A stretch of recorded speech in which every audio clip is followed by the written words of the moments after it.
पूजन विधि पूर्ण हो गई है। भाइयों से लोग निकल कर आ रहे हैं, यहाँ कुर्सियों पर बैठे।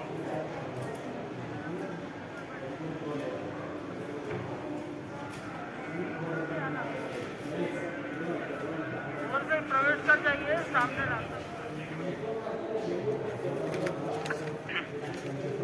श्री राम राम रघुनंदन राम राम, श्री राम राम भरताग्रज राम राम, श्री राम राम रणकर्कश राम राम, श्री राम राम शरणं भव राम राम, श्री रामचंद्र चरणौ मनसा स्मरामि, श्री रामचंद्र चरणौ वचसा गृह्णामि, श्री रामचंद्र चरणौ शिरसा नमामि, श्री रामचंद्र चरणौ शरणं प्रपद्ये।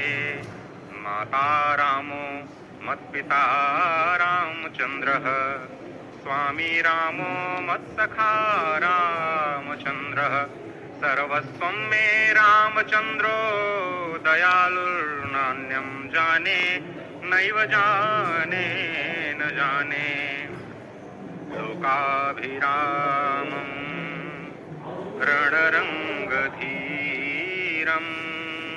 राजीवनेत्रं रघुवंशनाथं कारुण्यरूपं करुणाकरं तं श्रीरामचन्द्रं शरणं प्रपद्ये। भगवान श्री राम की प्राण प्रतिष्ठा हो चुकी है। दर्शन कीजिए भगवान श्री राम का, जो कि